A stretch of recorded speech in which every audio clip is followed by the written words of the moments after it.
Normally, I really don't like to get involved in any conversation about what games are worth. To me, it's incredibly unproductive and just a messy conversation because what does a game being worth a certain amount of money even mean? As an artist, I'm inclined to listen to the creators of the games. What do they say it's worth to make? How much revenue do they need to keep their creative lifestyle? Of course, many games are published by companies, so in that case, how much does the company need to support artists? How predatory is the company when it comes to disregarding the consumer and creator? And that opens up the can of worms of games staying at a steady price for a long time, along with wages, despite the cost of living rising. And individually, money means very different things to you and I. One person might wipe their ass with $60, but for someone else, it's a tough choice between a game and security in necessities. And the intrinsic value delivered by a game is an unmeasurable variable. Can games be valued by art style, amount of time played before all goals are met, amount of unique animations and voice lines? It's safe to say that what games are worth is a much more complicated topic than people would like to believe, and I generally don't enjoy taking part in those debates. Mario Kart World is not worth $80. I have no clue if that's a hot take or not at this point. Some people absolutely love this game.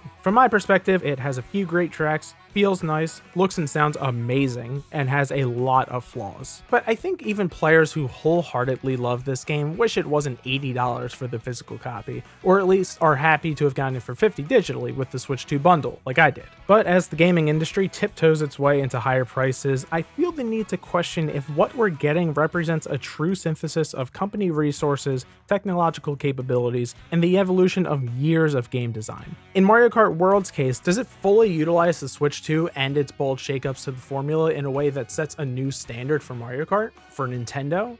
I would say no. However, I don't think it's far from being an $80 value game. The bones that this game built with the world map and the mechanics are fully able to support some amazing new creative decisions. They've baked us a really nice cake, but for $80, I'd better see some goddamn icing. And with the way the game was released, while there's a strong core, there's aspects in which it doesn't go far enough, goes too far, or takes a step back from Mario Kart 8 Deluxe. So here's a YouTube-friendly list of 10 things that Mario Kart World needs to be worth $80. Number 10.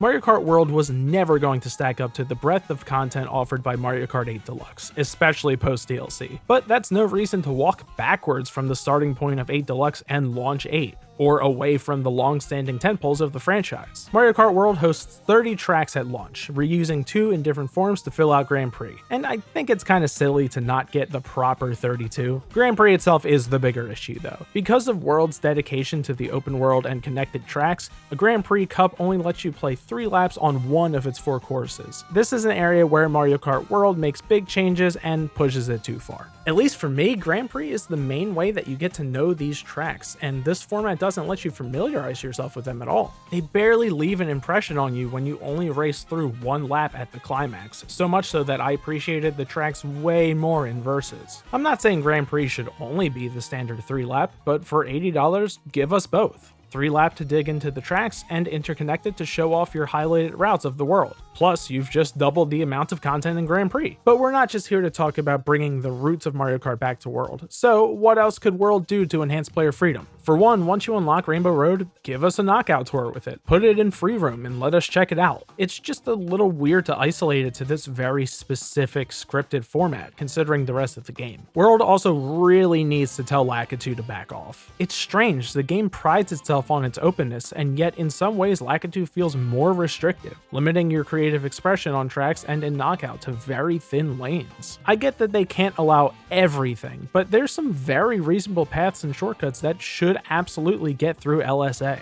In Knockout Tour, why not let players drive wherever on the map, experimenting with wacky shortcuts and paths. If they choose wrong, they lose anyway, so no need to force everyone in the one right path. Even in free roam, Lakitu remains weirdly oppressive, snatching me away while trying to drive barely away from the road where there are clearly designed and moving elements to explore. Definitely could stand to loosen him up. Lastly, when it comes to freedom, for the price of the game, why not let us design our own Grand Prix and Knockout Tours? I guess you can pseudo do this in Versus, but I'm talking the real deal. Let us choose what roads to drive on and how many laps are at each track. Let us determine the full route of a Knockout Tour and go all the way around the map. Let us customize rules and item drops. You already have the fully functional world, so let us go wild in it however we want. Number 9. Piggybacking off the topic of letting players play how they want, what is going on with the online? I mean, I know what's going on with the online. Nintendo designed it. They've designed a grand total of like 4 good online systems. The lobbies are fine. They let you do what you want. But in terms of general matchmaking, I have no idea why the track selection is so limited. Let everyone pick from the full map and either let them pick 3-lap or connected, or just have specific searches for the 2 options. This is a much shorter section than number 10 because, frankly, we'll be screaming at Nintendo about their online choices until the sun explodes. But apparently we still have to. And again, if we're really getting our money's worth, I want everything to be available online in full, including free roam. It's such a weird in-between that you can technically play it with your friends and get some of the collectibles, but then they felt there was absolutely no workaround for P-switches. Have them instanced in specifically for whoever activates it, acting intangible for anyone else. Or hell, don't. And just let other people help. Who cares? Why not? And while we're at it, I didn't want to give this a full section, but give free roam a proper split screen option too. All collectibles, you don't have to use the online lobby as a workaround, and no limits to how far the players can be from one another. Bringing the full single player and local experience to the entire game is another way for World to earn its cost. Number 8. Since we're still complaining about things that Mario Kart used to do right, Battle Mode. They screwed it up again. Not only is it sorely lacking a variety of modes, but they reverted it back to the version no one liked in Launch 8 that they later fixed in Deluxe. These reused chunks of the open world, even the battle maps they dropped onto it, simply don't foster the real fun of battle mode to me. They either feel like racing paths like 8 did, or are at least decent arenas but are generally too big and or filled with rough terrain. Now, if you want to have some chunks of the map be battle tracks, go ahead. If you want to let players select chunks of the map for custom battle tracks, even better. But in my opinion, this game needs isolated, distinct tracks tailor-made for battle, just like the best tracks of the old days. With the new mechanics and items of World, dedicated battle tracks would go insane. On top of that, bring back modes like Shine Thief, Bob-omb Blast, and Renegade Roundup. And as always, to get the most out of the game, let us customize battle rules to change things like times, specifics of teams, items, all that good stuff. That's still not Mario Kart World giving us a new battle experience though, so is it really worth $80? With the framework of this game, what fresh offerings could World bring to the table? The easy option for me writing this would be to say, just make a Halo-style custom games option. Maybe let players choose between fight style like Balloon Battle and Bob-omb Blast, collection style like Coin Runners or Shine Thief, or goal style, having players go to or stay in a specific zone. But I'm no stranger to designing game modes and game concepts, so let's see if we can go further. From day one of seeing World in action, I thought that playing hide and seek in the world would be great. Select how big an area of the map you want available, and one person does their best to evade detection, maybe being limited to a small pool of items while hiding. Sticking to the playground basics, why not tag? Think of something like bomb tag, racing around and connecting a bomb to any player you run into, with bombs exploding at certain intervals eliminating players. Or maybe fire tag, acting like an infection mode where anyone tagged is set ablaze as more and more players hunt down those who remain until time runs out. Maybe we pull from the road trip inspiration and bring in something like a scavenger hunt, finding specific items, characters, or tasks and seeing who can get them done fastest. I'm sure there's plenty more options, but let's stop there for now and say, yeah, they definitely could do more with battle mode and at least bring it back to its former glory. Number 7. Let's tackle a couple quick points in a row now. There's 2 things that basically everyone agrees on. The music of Mario Kart World is incredible, and we want to be able to listen to it freely. A jukebox on the home menu with access to all the songs, or even if there were unlockable tunes, would be great. But even better would be a real-time Mario Kart radio in free roam, allowing us to flip between channels and showing us what song is currently playing. It's nice that we get to hear such a wide variety at random so certain areas don't get stale, but again, in many cases, $80 ideally means the most control and freedom in the experience. A jukebox on the home screen or a radio during free roam would be simple and greatly appreciated, and something like custom playlists of your favorite songs for free roam would be even better. Number 6. Another smallish complaint with a game of this magnitude is how unevenly characters are represented. It makes enough sense that the big names like Mario and Luigi and Peach would have a lot of costumes to unlock. And yes, some like Donkey Kong will likely get more as new games and relevant appearances come out for them, like Bonanza. Even then though, why are we starting with such intense deficits, and why do most of the generic characters get absolutely nothing? They know people really want to play as these characters. They know that every character is someone's favorite. Smash doesn't give fighters less palette swaps because their franchise is small or they're third party. If I really wanted to get pedantic about it, I could point out that my main, Shy Guy, actually has less costume options than an 8 Deluxe. We really should have started out with every playable character at least having a small handful of costumes, even if they're more or less palette swaps, and even if that means some characters get 1 or 2 less. Oh, and dear Christ, make a reasonable menu, please. Number 5.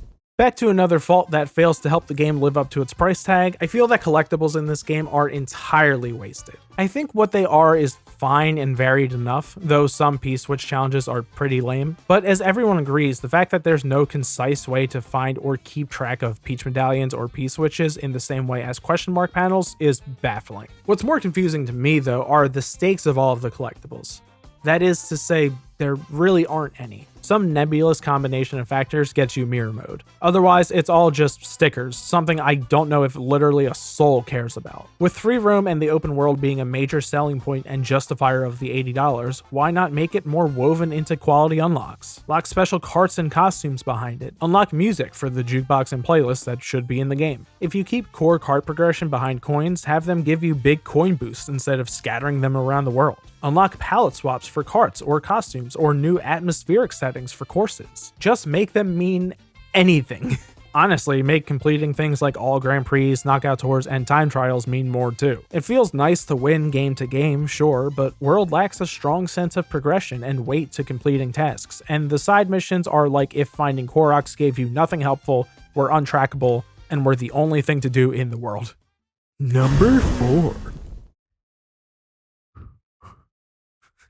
This one may be my hottest take, and it's one that I may feel differently about after I have more time with the game and see what better players than me are capable of. In my opinion, for an $80 flagship title, Mario Kart World introduces insane game-changing elements and then completely fails to dream big and run wild with them. One of those are the new mechanics of rail grinding and wall riding. In terms of shakeups to the Mario Kart formula, these are fantastic concepts, and in terms of mechanical execution, I think they're done pretty well. It's even better than most past editions like anti-grav, because you actually have to participate to use it instead of cruising along normally. There's the occasional weird missed connection or bump, but for something pretty foreign to Mario Kart, it opens so many new pathways, both literally and creatively. I do not feel that they explore those pathways.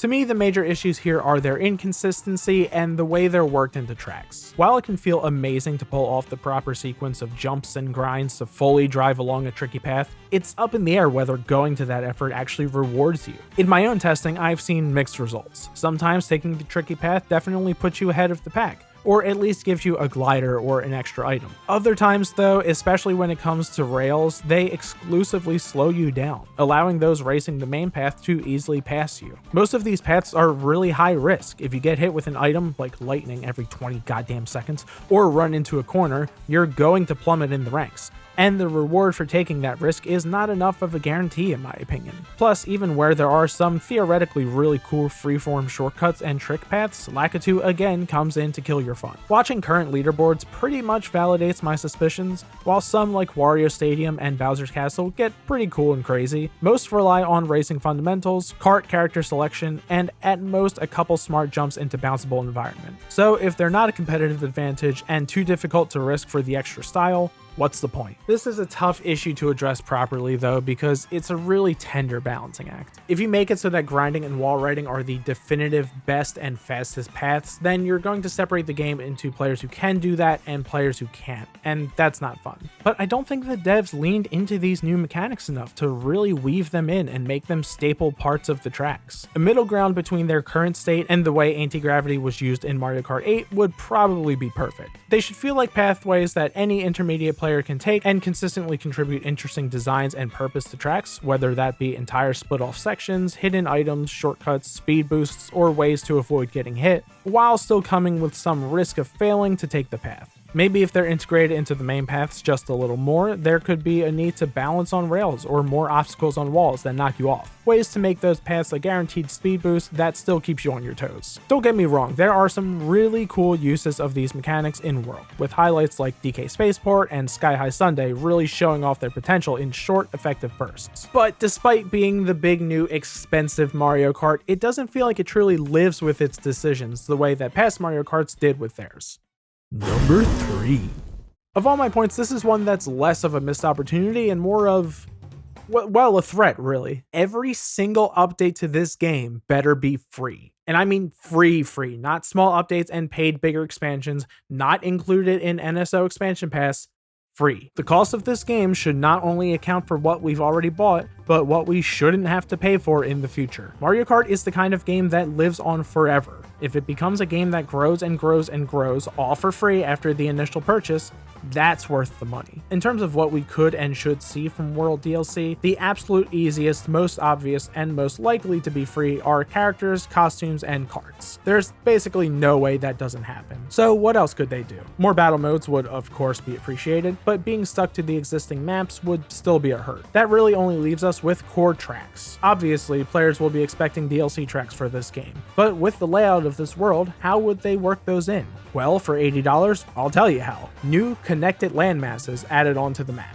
I want them to expand the world more and more, adding chunks that contain their own new biomes, Grand Prix, knockout tours, and battle maps. To really stretch the value of these free additions, have new knockout tours that span between the launch tracks and the expansions, mixing in the new with the old and adding new life. If they really wanted to go crazy, they could add in flying or subterranean sections of the world. Or if we went the custom GP and knockout route, let players create warp pipes between sections of the map to connect otherwise separated tracks. Playing into the scale of the world by expanding it over time at no additional cost is the way for us to get our bang for our buck. Number 2. So clearly adding new sections of the world would obviously be exciting, right? Well, not really. The new tracks would be nice, but honestly, even as is, the world itself doesn't feel very interesting. Certainly not $80 interesting. I've heard over and over that it's great for little kids. That's lovely. But little kids, my younger self included, have found dumb, easygoing ways to have fun in video games since their inception. That's no excuse for the world to be a hollow husk devoid of intrigue and meaningful content. I mentioned in number 4 that Mario Kart World failed to execute its game-changing additions to a worthwhile degree. Grinding and wall riding is one of them. The connected world map is the other. Part of this goes back to my issues with collectibles in this game. It'd be one thing if free roam offered those challenges in more exciting ways, but really it's more than that. The premise of a giant, connected, living, breathing Mario Kart World speaks to so many possibilities that were completely ignored by the creative team. Take the environment. As highlighted, the game will shift from night to day. As far as I'm aware, this is basically just aesthetic, and in my opinion, done kind of jarringly. The idea of changes to the world affecting races, knockout tours, battles, and free roam is brimming with potential. Nighttime could have different roads and pathways open and close, continuing to add new ways to experience the tracks. Or maybe lighting changes could make racing more treacherous. Similar events, whether on a schedule or somewhat random, would breathe so much life into the world and make it feel less like a bunch of filler gluing the tracks together. Festivals could produce more items and flying boosts while shooting dangerous fireworks. Traffic jams could make usually slower paths the ideal for a knockout tour. Power outages could turn off boost pads. Natural mayhem contextual to each track like volcanic eruptions, earthquakes, storms, tornadoes, and floods could give even more set variants to tracks and knockout paths. And NPCs can play a more active role, whether that be animals breaking loose of their normal zones or enemies invading tracks, attacking, or stealing items. There's so many other ways to liven up the world outside of just the environment. Changing the approach to the interconnected Grand Prix could make it so that your racing from track to track allows you to improve your next starting position by racing well in the interlude. And further opening the allowed drivable area, as I suggested, would make more room for interesting pickups, like fueling up at a gas station to get a bigger starting boost for the next race, or picking up items to start with. I also think warp pipes are a massively underutilized utility. Not only could they allow in-world quick travel around the map, but they could also allow for connections between tracks that usually aren't able to be linked, opening pathways for new cups and knockout tours. Warp pipes could also allow for more aesthetic creativity. I feel that the world concept, while visually beautiful, did make some tracks' vibes suffer, such as Desert Hills looking a little bland in the daytime, and especially Chaco Mountain losing its entire identity. While I think tracks like Sky High Sunday show you can have cartoonish designs work just fine in this realistic road tripping landscape. If you really want to keep a tight visual style, you can have warp pipes bring players to pocket zones containing wacky raceways or designated battle stages. And tying this all together is a crucial part of these changes: announcers on Mario Kart Radio.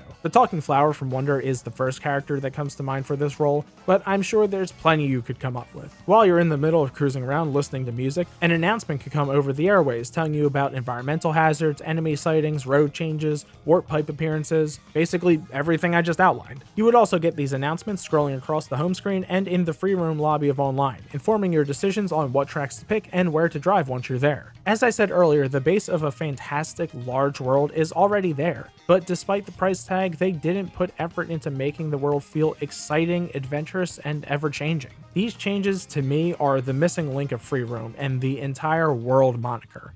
Number 1. As we arrive at the final lap, I'm not quite done with the world in free roam just yet. See, the changes I've already mentioned, like improved collectible challenges and events in the world, don't fix a core issue that I have with the world. It lacks any context that makes you want to explore it. For such a purportedly large-scale, game-changing development for the franchise, they didn't expand upon what an explorable open world could mean for Mario Kart. Again, like grinding and wall riding, the open world feels like another element that didn't receive the $80 level of thought, integration, and experimentation. So how do we fix it? First, I'll talk about what I would add, and then we'll talk about how it could be implemented. The main thing I'll be doing is adding even more to do in the world. Even more so than weather or random changes to roads though, these are huge additions that add major challenges and goals to the game, bringing in never before seen experiences to the franchise and providing new avenues for top tier rewards. One addition could be special challenge tracks and obstacle courses, essentially more expansive P-switch trials that really push your driving and movement skills. Imagine during a volcanic eruption needing to race through the mayhem to get some kind of special token or cart. Or imagine essentially a rival racer, a CPU who's constantly showing up and challenging you to races on tracks or stretches of the world, or maybe even dropping into races in progress and adding a new level of antagonism. These next two ideas are my favorites though. While unlocking the final cup by beating the others is fine, I think it'd be great to have other unlockable tracks located in the world that you have to win on to unlock. Instead of being part of the main free roamable world, these could be hidden underground, ghost areas that appear and disappear at night or with the moon, desert mirages approached from specific angles, moving courses like a track on a cloud town or a ship sailing around the map, or a track on top of a giant truck. This would make the world feel not only alive, but grandiose in a way we haven't seen in Mario Kart before. And the final addition would be boss fights. DK Spaceport is actually not all that far off from what I envision. Arenas specifically made to combat large-scale bosses as you take down their health and dodge their attacks. The giant Mecha DK is a great start, needing to make it through 3 or 4 levels, building off of Spaceport to jump and strike his head. But imagine a giant Rob sending out gyros, making you ride along electrical wires to guide damaging volts to him. A flight-themed fight taking advantage of gliders and rings, similar to Star Fox. Other battles based on fighting a horde, racing along an anti-gravity monster, navigating a maze. There's so many possibilities, and with the freedom they've opened up for this game, I think it would be incredible. So now how would I implement the changes listed here and in number 2? There's 2 major options. The first is what many fans were hoping for in the lead up to World coming out: a single player campaign. Separate from free roam but using the same open world, this would add a plot presumably centered around a villain messing with the world, or maybe a large-scale tournament or both, to connect races, battles, tours, boss fights, your rival, challenges and unlockable tracks, and environmental changes all in one big experience. Think of it kind of like the Insomniac Spider-Man games. You can beeline straight for the main missions and objectives, or you can explore freely and take on side tasks for upgrades and unlockables. I do kinda have a problem with this option though. I personally feel this campaign would likely turn out similar to the new Mario Tennis and Golf games campaigns, and I wasn't really a fan of those. They lacked an interesting story and characters, while also mostly lacking unique gameplay challenges in a memorable way separate to the core competitive mechanics, and they feel just a little like a pointless time sink. As I was throwing around ideas on how to implement the changes that I think World needs, I thought of an opposite idea to a campaign that kind of feels like the direction they should have taken with this world from the beginning. What if we keep free roam for no-stakes practice and chiller exploration, but instead of adding a campaign, we add a full-on MMO-style world lobby inhabited by other players? This could break everything wide open. It allows players to experience the open world together and could essentially act as a free-form online server. Want to call racers for a race or knockout tour? Drive over to the track and start one up, letting others drive over to join or spectate. This would be a great way to have custom knockout tours too, maybe wagering coins based on the path you drew up. And then everything I just talked about, environmental hazards, NPC enemies and rivals, warp pipes and separate battle tracks, boss fights, challenges, unlockable tracks, could all be contextualized within the Mario Kart radio announcements, directing players around the map towards interesting phenomena and getting them to compete or work together. I think you'd see dozens of hours of playtime poured into this kind of mode, as players meet up to take on bosses together or just hang around waiting to challenge others looking for a race. With the way you can already find NPC racers driving around the world, seeing them on the free roam map, this kind of massive addition could have fit right in, and a new mode of this scope would undoubtedly earn the $80 cost. So to make Mario Kart World worth $80, that's what I think it would need. More freedom and flexibility to experience the tracks how we want, a complete and practical online infrastructure, an enjoyable battle mode, more ways to listen to its incredible soundtrack, a more even spread of character costumes, collectibles having more weight and intrigue, rail grinding and wall riding being more thoroughly integrated into the tracks, free substantial DLC for all players, a more lively world that's constantly changing, and a contextualized open world mode with major challenges that brings it all together. Despite some of the extremely enjoyable things that World does right, at the end of the day, I feel that the devs lacked a certain level of ambition while making this game, not leaning into their fascinating new ideas. They ran in a big new direction, but didn't run far enough, while leaving behind some Mario Kart essentials in the process, and that's why I don't really think it's worth this expensive new pricing. Maybe it still could be though? I made a joke when talking about DLC that everything else was a missed opportunity, but honestly, I think they could still make most of this happen through updates if that missing ambition comes back to them.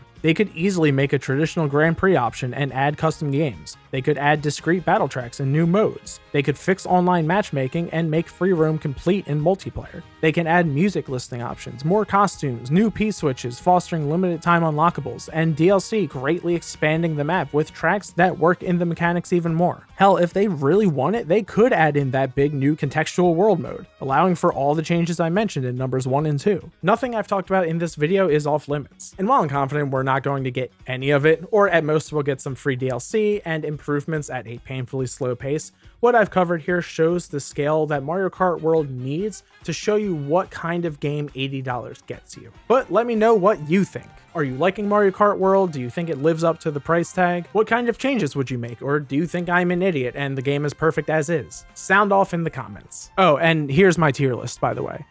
As for other content, I recently redid my Smash moveset for Doomslayer with a much better video, and I'll be putting out more Smash videos soon, such as Baldur's Gate 3 in Smash, and talking about what the next Smash might become. And check out my band Night Fury if you listen to music in the realm of punk, pop punk, theatrical, emo, stuff like that. Be sure to like and subscribe, and as always, thanks for watching.